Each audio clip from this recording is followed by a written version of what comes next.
Hello everybody, I hope you're all well. If, like me, you've spent the last few years on TikTok, you've probably come across a video like this.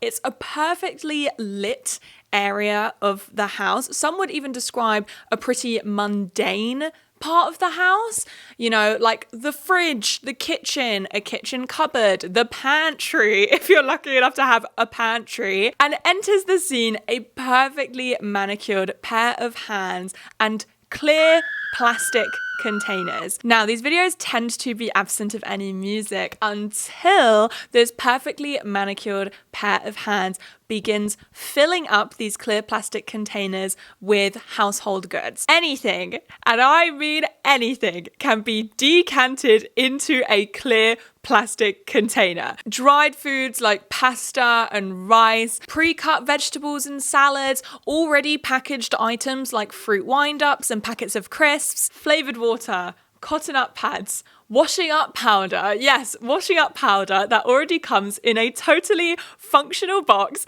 can be decanted into a clear plastic container. And this is where the musical element of these videos come in, because there is something so rhythmic about seeing someone pour washing up powder into a clear plastic container, or the best ones are those washing up beads.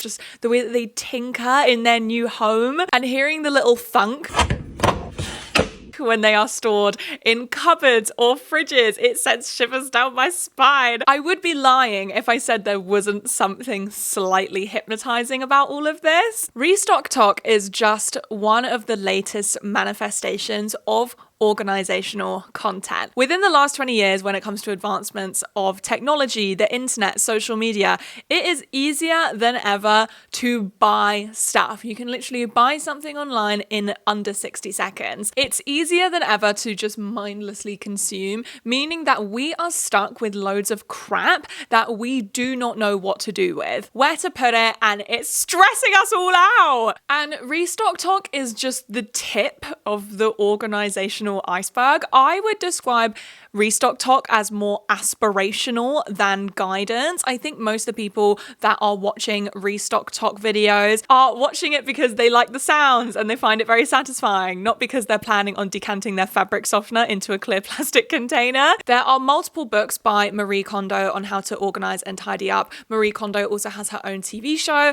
and after Marie Kondo came the home edit. We're going to talk more about both of these in today's video, but the home edit TV show, they organize a regular person's home and a celebrity's home with about as much American consumerist subtlety as a reversing dump truck without any tires on it. And both KonMari and the home edit provide organizational services for just a few £100s an hour. You can have a consultation or even an organizing expert enter your home and help you organize all of your possessions and solve all of your decluttering needs. And if you went with the home edit over KonMari, they will put everything in rainbow order in clear plastic containers. And more often than not, the people who are seeking help in organizing their homes are women. Despite the fact that most women work, women and mothers still take on a majority of the domestic labor, and organization has just become yet another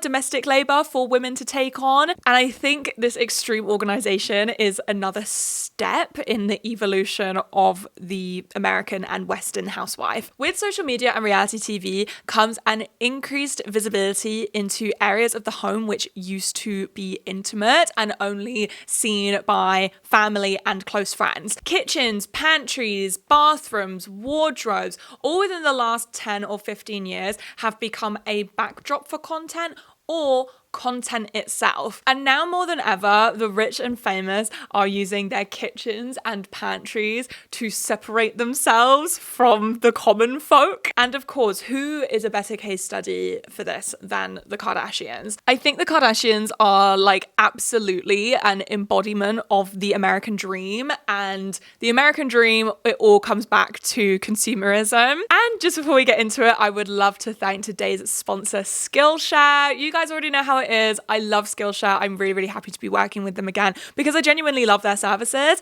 If you haven't heard of Skillshare before, they are the largest online learning community for creatives. They have a wide range of classes, anything from productivity to gardening and looking after plants, cooking, Photoshop, drawing, learning an instrument. You name it, Skillshare probably has a class on it. Skillshare have a real learn by doing approach where you can create and share a project after you've completed your class. And my favorite thing about Skillshare is that they are an on-demand platform with stackable lessons, meaning that you can go completely at your own pace no matter your skill level. And today I'm really excited to tell you guys about Skillshare learning paths. They are sequential curated class collections. They are essentially a playlist of classes on specific topics. So it saves you so much time having to search and look for the classes yourself. All of the classes are ordered from beginner to advanced, so you can really easily track your progress. And my favorite thing about learning paths is that they are ordered by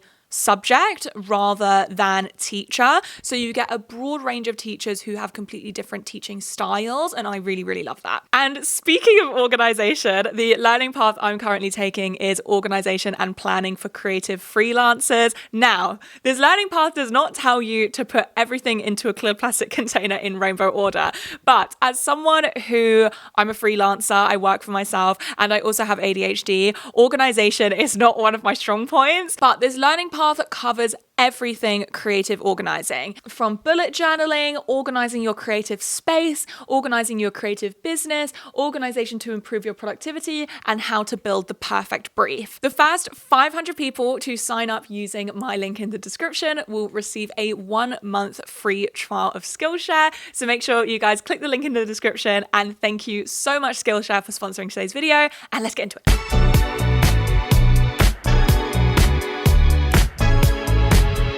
I feel like I set the scene pretty well earlier with what restocktok is, but just to reiterate, it's essentially content where you fill up clear plastic containers with pretty mundane household items, you know, washing up powder, cut up fruit and veg, pasta, sweets, cotton pads, like literally anything can be put into a clear plastic container. And this is done as a way of organization. This content is massively popular. Just a 1-minute long restocktok video. It's probably gonna have millions of views, hundreds of thousands of likes. It's pretty clear to me that this content isn't particularly aspirational. Like, yes, I do believe that some of the people watching this content wish that their kitchens and bathrooms and wardrobes were that organized, but I firmly believe that 95% of the people who watch this content are not then motivated or inspired to fill up their fridges full of plastic containers. It's just not realistic to the average person. But why do so many people like watching this content? I think a lot of it boils down to ASMR, you know, the very satisfying tinkering sounds and the thumping when they put it in a cupboard or fridge. It's very satisfying. It sounds like shivers all down your body. restocktok is just the latest manifestation of organizational content. Alongside restocktok comes organizational influencers who often sell merch, products, services to also help their followers get organized too. Things like planners, labels, and of course, clear plastic containers. There are organizational reality shows on Netflix. There are entire businesses who have built empires on organizational products and content. I think what makes the last 5 years or so of organizational content so interesting to me is that it's strayed so far from the origins of modern day organizing. I would credit Marie Kondo as the person who spotlighted how we tidy and organize our homes for the last 20 years. Marie Kondo is an organizing consultant who rose to fame in the early 2010s for her KonMari method of tidying. You pick up something, and if it doesn't spark joy, you dispose of it. Marie's most popular books, The Life-Changing Magic of Tidying and Spark Joy, have sold over 14 million copies. She has published more books since then, and now she has an entire tidying empire. On her website, KonMari, you can access tidying consultants, tidying courses, and her shop where you can buy her books, her collaboration with the Container Store, and organizational products for your office, bathroom, kitchen, wardrobes, the list goes on. Although the KonMari website now has an abundance of organizational products, the original KonMari method clearly had a lot of roots in minimalism. In fact, Marie used to stress the importance of reusing products you already own, such as shoeboxes, to organize your possessions. And I read in an article that apparently she even went as far to say that people who bought products for organization were hoarders. This probably wasn't the most profitable business model, and towards the end of the 2010s, Marie began collaborating with furniture and homeware brands and also releasing her own organizational products. And to be fair, I don't think this is the worst thing in the world. It makes a lot of sense as a business model, and also sometimes you do need to buy stuff to organize the crap that you already own. But I do think Marie choosing to go down this route definitely represents the wider landscape around organization, which I find it champions maximalism rather than minimalism. And just before we delve a little deeper, I do think it's important to note that our current cultural obsession with organizing hasn't just come about by accident. As I mentioned earlier in this video, we now own more stuff than ever before, and it's easier than ever to own even more stuff. And Lisa O'Neill wrote in her thesis, Declutter or Die, How the Home Organization Industry Designs the Meta-Consumer. The decade before Marie Kondo's rise to fame, there was actually an increase in hoarding content. So hoarding reality shows, talk shows where they would spotlight hoarding. And in 2013, hoarding for the first time was categorized as its own mental illness, separate from obsessive compulsive disorder. And I think this increased public awareness towards hoarding definitely manifested a lot of anxiety in people around the possessions that we own and how we organize them and the state of our homes. And this hoarding anxiety not only coincided with the fact that we can just buy and own more stuff than ever, but it also coincided with lockdown. For 2 years, our homes became our homes, our workspaces, our gyms, leisure spaces, more. And another thing, as I mentioned earlier, formerly intimate areas of our homes like kitchens, kitchen cupboards, fridges, wardrobes, bathrooms have now become a backdrop for content, if not content itself. And just to circle back to Marie Kondo, even though I said I definitely think our current cultural attitudes towards organizing prioritize maximalism over minimalism, the KonMari method is still very minimalistic. But getting back onto it, I am not trying to be like anti-organizing your life. This is like my ADHD agenda. I don't want anyone to be organized. No, being in an organized and a tidy environment is just better for your mental health. It's easier for your life. It literally eases your existence. You know, these are all important things to live a sustainable, productive, and happy life. But I do think the organizational content that we see on social media, that we see on Netflix, doesn't seem to prioritize time saving or the easing of life, but rather to display all of your possessions in a way that is pleasing to the eye. And I don't think anything demonstrates this better than the Home Edit. Get organized with the Home Edit specifically. The Home Edit is a lifestyle brand and home organization company. Similarly to KonMari, they sell books on how to organize, they sell products to help you organize, they also sell services to organize for just a few $100s an hour, and they have their own Netflix TV show. Now, I know that Marie Kondo went down the route of selling her own organizational products. But what I will say is that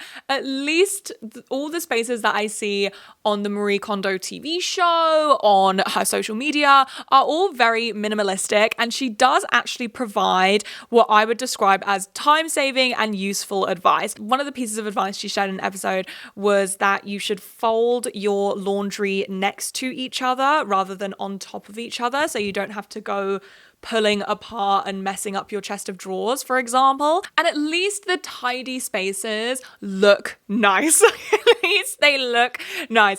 Get Organised with the Home Edit takes a pretty different route. They go down the route of either putting all of your possessions in a plastic container or organising all of your possessions in rainbow order. The Home Edit have a broad range of celebrity clients and customers. They have organised all of the Kardashians' kitchens and pantries. They've even organised Khloe Kardashian's hair extension closet. They are such a deeply unserious family. But their celebrity clients also include Katy Perry, Gwyneth Paltrow, Mandy Moore, Chris Pratt. Like, this is literally only scratching the surface, by the way. And I've mentioned this multiple times in this video, but they often organize things in rainbow order and they follow something called the rainbow theory. Displaying items in rainbow order creates a visual flow that naturally clicks the brain. And I am not anti-rainbow order. Hello.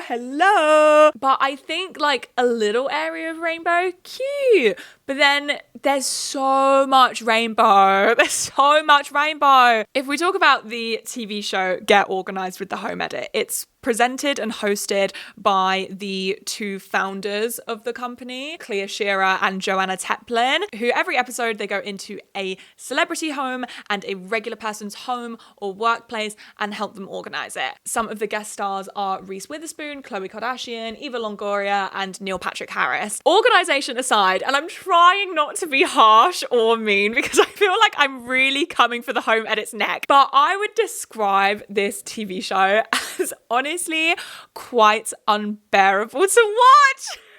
It has that like Selling Sunset reality TV formula where every scene is just intercut with royalty-free pop music, and each transitional scene is Venice Beach time-lapsed with the sun setting or the sun rising.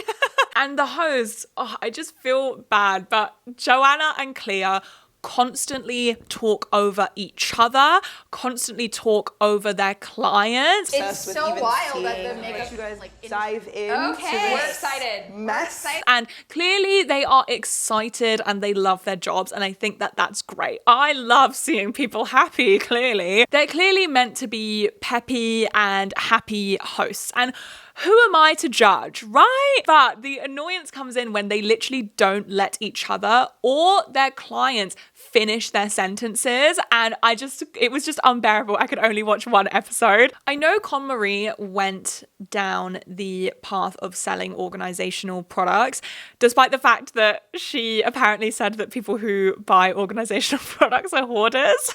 But to give credit where credit is due, a huge part of the Con Marie method of tidying and organizing prioritizes decluttering. If you pick up a product and it doesn't spark joy, you should dispose of it. And her Netflix show, Tidying Up with Marie Kondo, she helps parents, empty nesters, widows, and even a hoarder organize and declutter their homes. And as I mentioned earlier, and to give credit where credit is due, Marie does provide advice which I would describe as pretty sustainable, like organizing your clothing next to each other rather than on top of each other. But in the one episode I watched, there were some real poignant moments because she's helping people who clearly have a lot of emotional attachment to their belongings and are going through a very emotional transition in their lives. Emotion is completely devoid in Get Organised with the Home Edit. I was honestly getting whiplash from going from watching Tidying Up with Marie Kondo to Get Organised with the Home Edit. You know, going from watching Marie Kondo helping a widow tidy up her space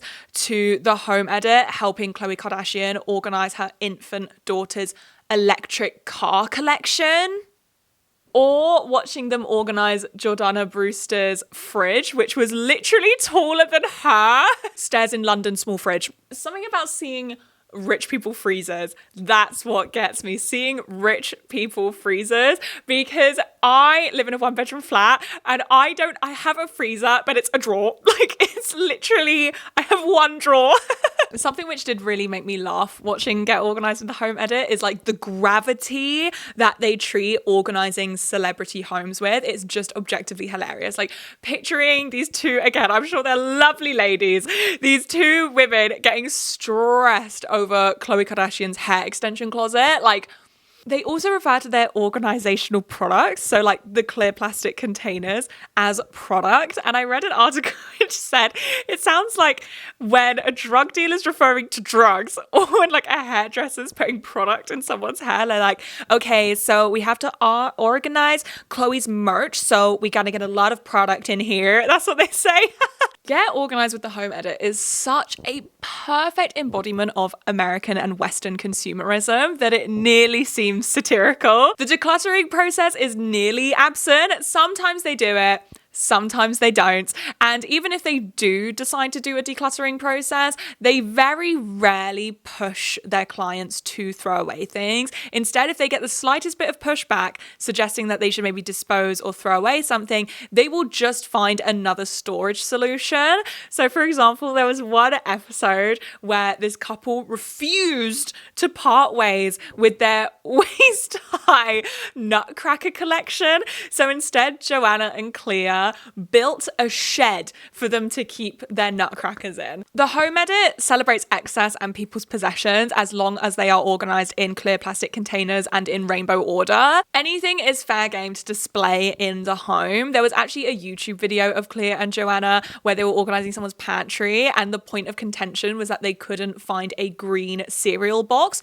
to complete the rainbow order of cereal. And it never seems to come into question whether they will actually eat the cereal. It's very clear that the cereal is just there to be marveled at by guests and by us. And as I mentioned earlier, Clea and Joanna, they organise a part of a celebrity's home and then they organise like a regular person's home or workplace. And there is just something quite icky about watching them go from like Jordana Brewster's massive fridge and pantry to like organising a youth centre for working class kids. Like it just feels not right. To quote Get Organised with the Home Edit is infomercial reality television by Kyle Chaker. In the after montages, each room ends up looking the same, a monotonous grid of plastic.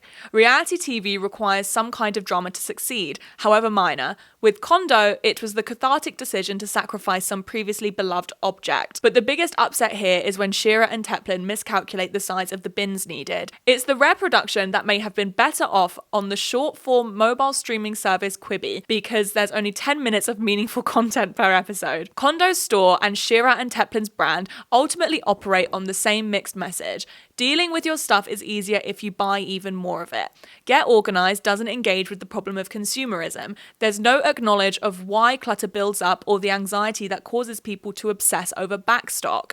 The show's term for extra bulk food and supplies that should be hidden away. Throughout the show, storage comes off less as a vessel for the secret psychological life or for personal weirdness than as a banal acceleration of capitalism in which every mass-produced object, from jewelry to breakfast cereal, is refined as precious, each encased in transparent reliquary. And of course, how could I forget, the Home Edit sell basically every product that they feature on their show, hence infomercial reality TV. And I'm not even trying to particularly tout minimalism over maximalism because I don't really fit into either. Like, I don't like too much stuff in my flat, but also I love a good trinket. As Kyle said in their article, there is just a complete lack of engagement with why we consume, and there's literally just no engagement with consumerism whatsoever, and consumerism is the whole reason why people get stressed out about having unorganized homes. But what I find particularly interesting about watching Get Organised with the Home Edit is I feel like they are rebranding organization as a form of self-care, which it very much can be. As I said earlier, I am of the belief that if you are in an organized environment, you are just going to be happier and more stress-free. But with the Home Edit, they aren't necessarily organizational experts. They are just experts in displaying and celebrating excess.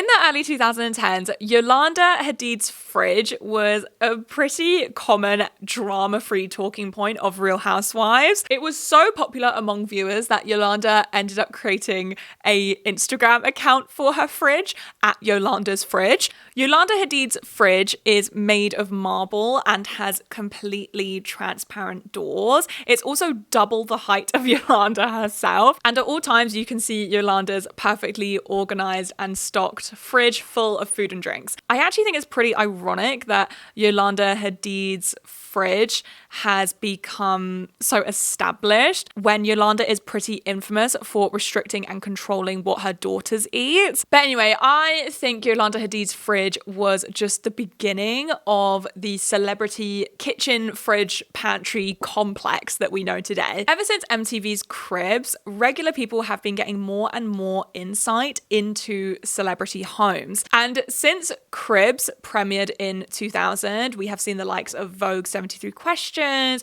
Open Door with Architectural Digest. We also have reality TV shows like Keeping Up with the Kardashians and the Real Housewives franchise. Now, celebrity homes, rather than seeing a peep of them for 20 minutes on MTV, they have now become sets for hundreds of hours of content. When I used to watch Keeping Up with the Kardashians, like literally 10 years ago, I remember there was always a point of contention, and it was like a main episode plot point that one of the sisters was having something built in their home, having something remodeled in their home, and there was always like tension and roadblocks stopping them from having their dream home, but obviously it all worked out in the end. It seems that having a well-stocked and organized kitchen and pantry has become more desirable than having a walk-in wardrobe, but it is much more rare to come across. With the inception of cheap furniture stores like IKEA and all of the other versions of IKEA. There's also Amazon, Zara Home, H&M Home,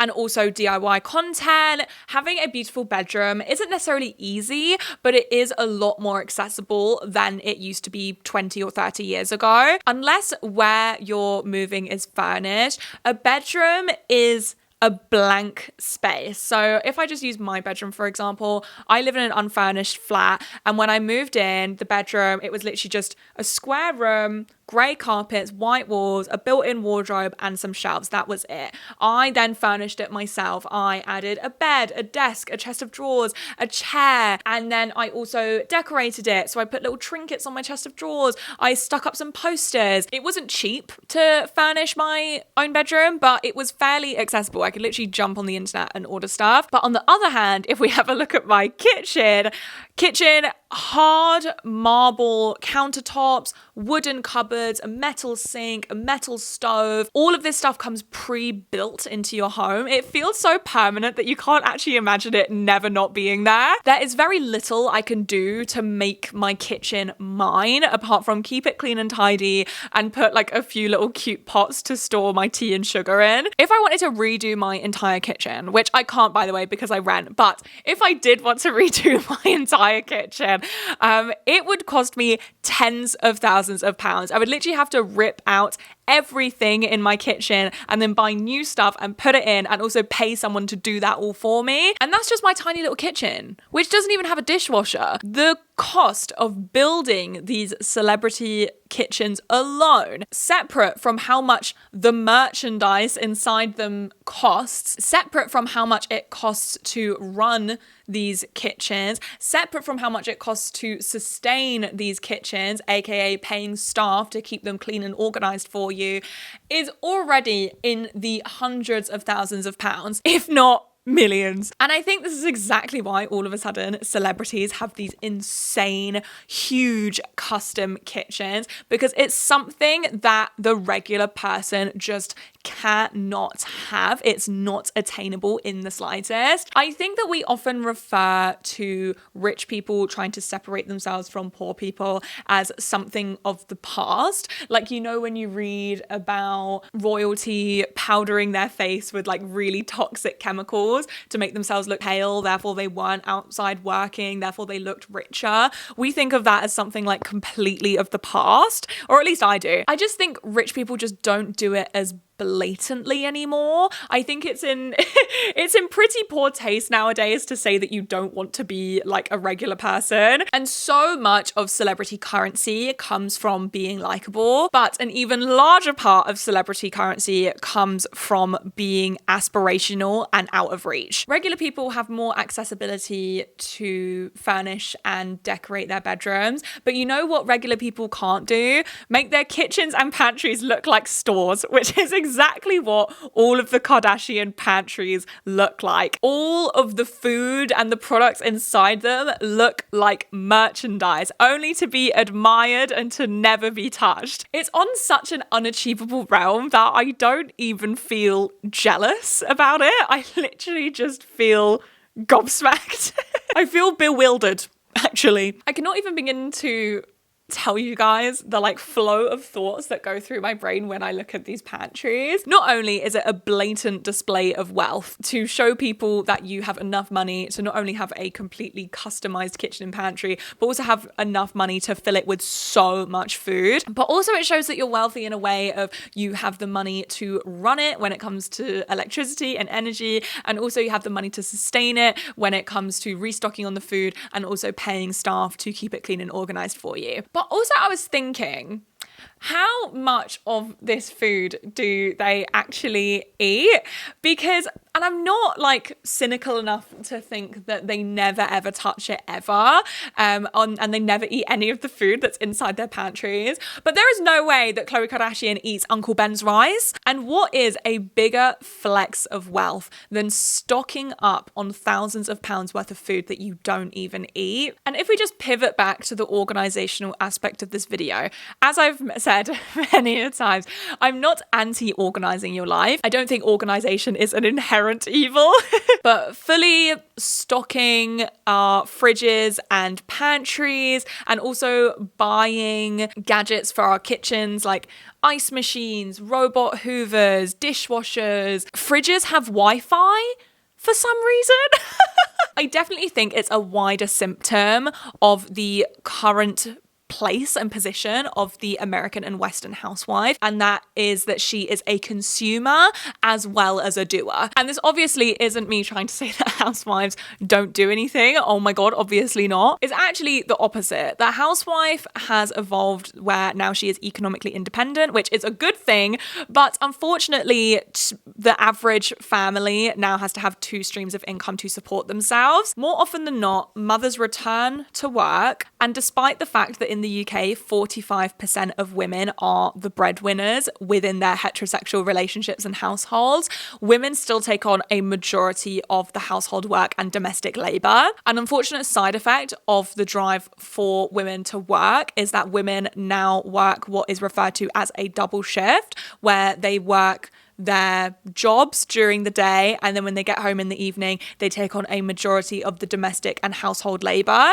and contribute far more hours doing housework and caring for their children than their husbands or boyfriends, despite the fact that 45% of them out-earn them. It's no wonder that women and mothers are investing more time and money into organising their homes, spending money on organisational tools, products, experts, services, buying gadgets for their kitchens. It just makes their lives easier. I think the problems come in when this becomes another domestic expectation placed onto women and mothers, especially the type of organization by the Home Edit, which is organization, I guess, but it prioritizes displaying and merchandising your goods rather than actually organizing them. To conclude this video, this isn't me telling you guys to never buy an organizational product ever again, because sometimes organizational products are actually helpful. I have bought organizational products in the past to help me organize my house. I just think it's more important now than ever to engage with our levels of consumption. And this is coming from someone, guys,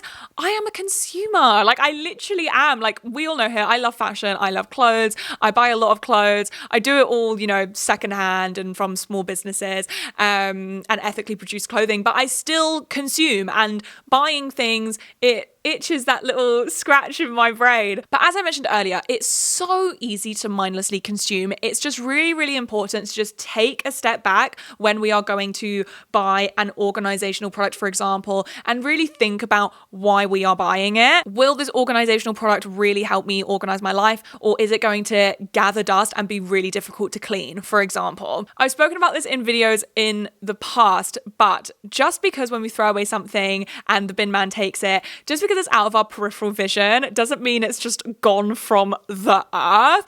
Our rubbish and trash has to go somewhere. And if you buy loads of clear plastic containers and that type of organization just doesn't work for you, now you're just stuck with a load of clear plastic containers. You know, I think someone actually mentioned this in one of the articles that I read to research for this video.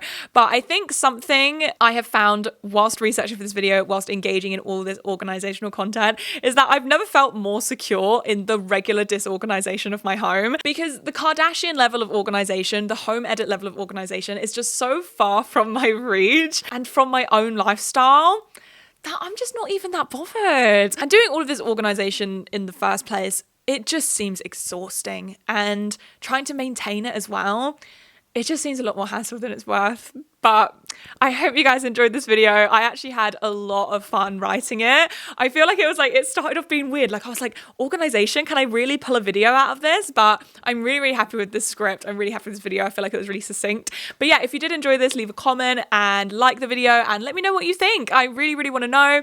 And I'll see you soon for another video. Bye.